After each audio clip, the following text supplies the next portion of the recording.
Hi friends, this is CM Sharma, and in this video I'll tell you the basic OOPS concepts.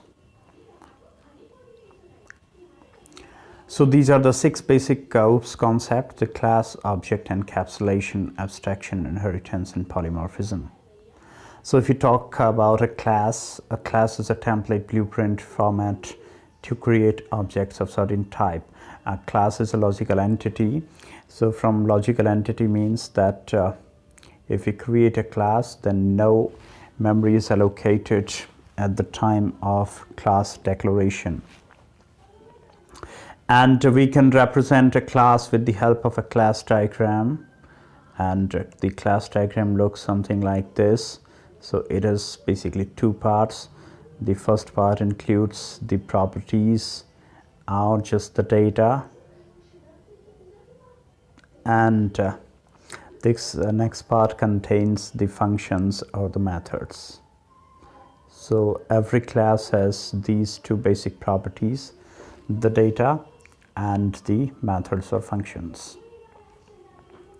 So an object is a physical entity. It occupies space in the memory, and it is created after instantiation of class, and therefore it is called as the instance of the class. So the another name of an object is an instance.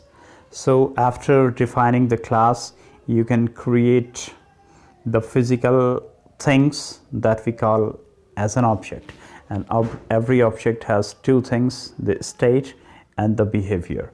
And the representation of objects is done with the help of an object diagram, where every object will have 2 things: state and behavior. So state basically refers to the data held by an object at a particular point of time, and behavior of an object is characterized by the functions it can access.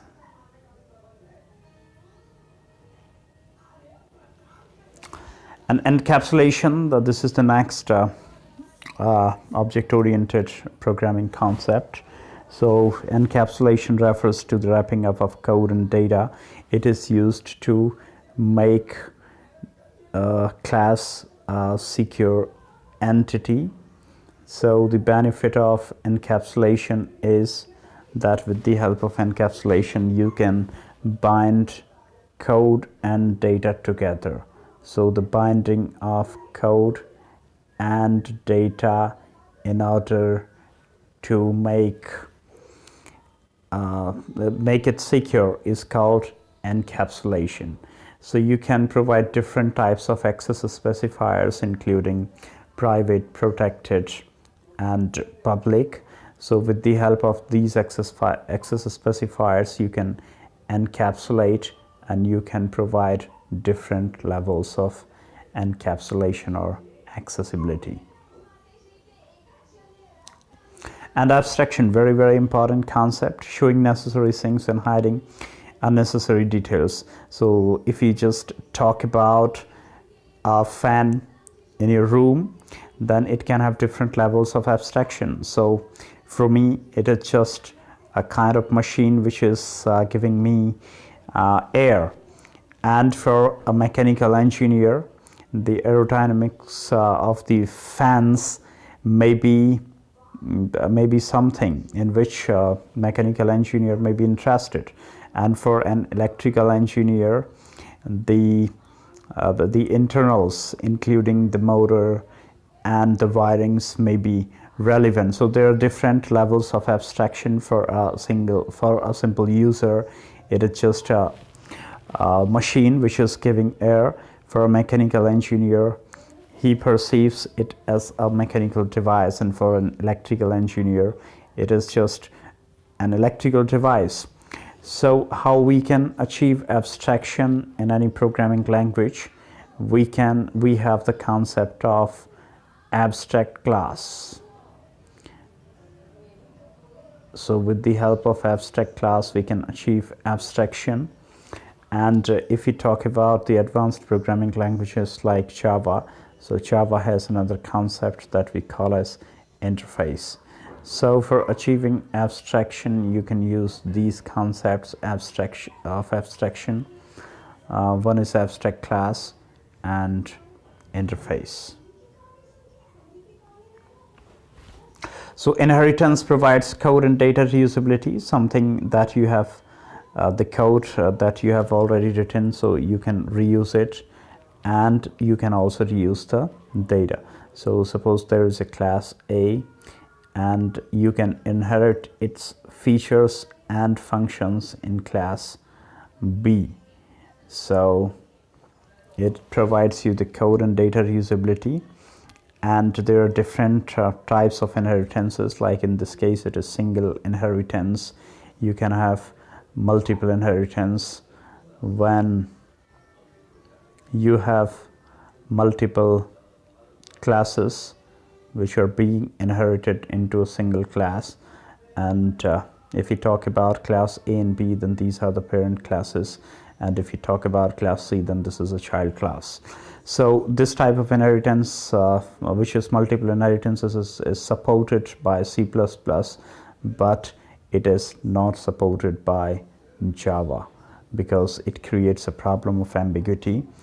And there are other types of inheritances, like there can be multi-level inheritance. So this is level 1 of inheritance from class A to B, and there could be another level that class B is being inherited into class C. So this is multi-level inheritance.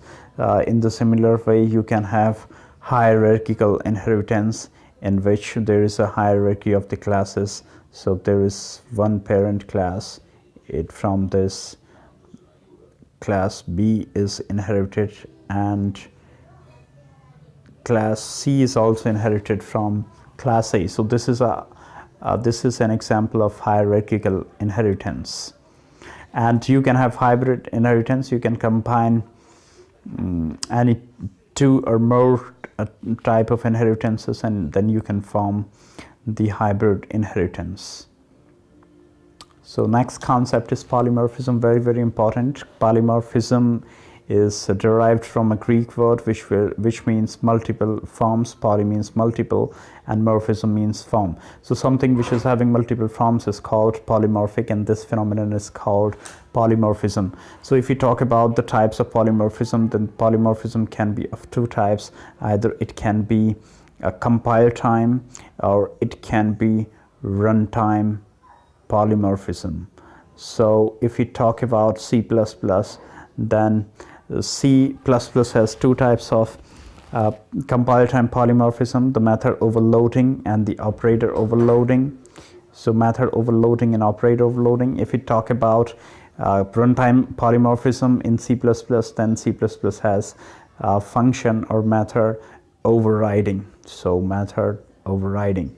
If we talk about Java, then Java doesn't have the concept of operator overloading. So it has method overloading and method overriding.